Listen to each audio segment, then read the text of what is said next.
सुप्रसिद्ध गुरु की प्रसन्नता ही आध्यात्मिक जीवन की प्रगति का रहस्य है। जिज्ञासा और विनीत भाव के मेल से आध्यात्मिक ज्ञान प्राप्त होता है।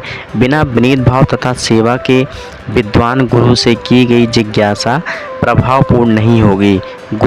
शिष्य को गुरु परीक्षा में उत्तीर्ण होना चाहिए, और जब गुरु शिष्य के वास्तविक इच्छा को देखता है तो स्वतः ही शिष्य को आध्यात्मिक ज्ञान का आशीर्वाद देता है। इस श्लोक में अंधागुमन तथा निरर्थक जिज्ञासा, इन दोनों की भर्त्सना की गई है। शिष्य न केवल गुरु के विनीत होकर के सुने, अपितु विनीत भाव तथा सेवा और जिज्ञासा द्वारा गुरु के स्पष्ट ज्ञान प्राप्त करे। प्रामाणिक गुरु स्वभाव से शिष्य के प्रति दयालु होता है, और अतः यदि शिष्य विनीत हो और सेवा में तत्पर रहे तो ज्ञान और जिज्ञासा का विनिमय पूर्ण कहलाता है। सुप्रसिद्ध व्यक्ति से वास्तविक ज्ञान प्राप्त कर चुकने पर तुम पुनः कभी ऐसे मोह को प्राप्त नहीं होगे, क्योंकि इस ज्ञान के द्वारा तुम देख सकोगे कि सभी जीव परमात्मा के अंश स्वरूप हैं, अर्थात वे सब मेरे हैं, वे सभी मेरे हैं। सुप्रसिद्ध व्यक्ति से ज्ञान प्राप्त होने पर परिणाम यह होता है कि वह पता चल जाता है कि सारे जीव भगवान श्री कृष्ण के भिन्न अंश हैं। कृष्ण से पृथक अस्तित्व का भाव माया कहलाती है। कुछ लोग सोचते हैं कि हमें कृष्ण से क्या लेना देना। वे लोग केवल महान ऐतिहासिक पुरुष हैं, और पर ब्रह्मा तो निराकार है। वस्तुतः जैसा कि भागवत गीता में कहा गया है, यह निराकार पर ब्रह्म कृष्ण का व्यक्तिगत तेज है।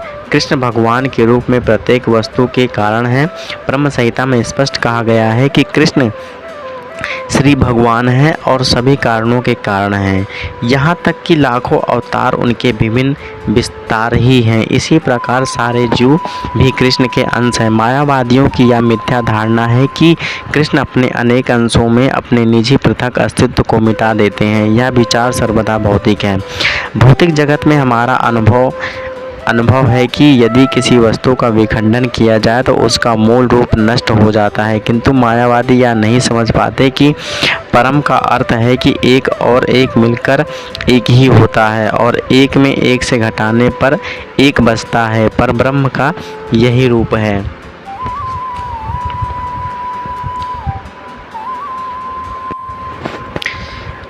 ब्रह्मा विद्या का पर्याप्त ज्ञान न होने के कारण हम माया में आवृत हैं, इसीलिए हम अपने को कृष्ण से पृथक सोचते हैं। यद्यपि हम कृष्ण के भिन्न अंश हैं, किंतु तो भी हम उनसे भिन्न नहीं हैं। जीवों का शरीर अंतर माया है अथवा वास्तविक सत्य नहीं है। हम सभी कृष्ण को प्रसन्न करने के लिए निमित्त हैं।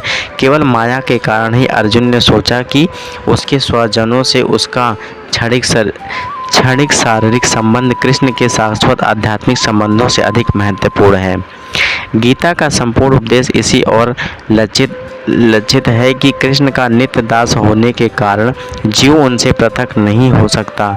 कृष्ण से अपने को विलग मानना ही माया कहलाती है। परमेश्वर के भिन्न अंश के रूप में जीवों को एक ही विशिष्ट उद्देश्य पूरा करना होता है। उस उद्देश्य को भुलाने के कारण ही वे अनादिकाल से मानव, पशु, देवता आदि देवों में स्थित हैं।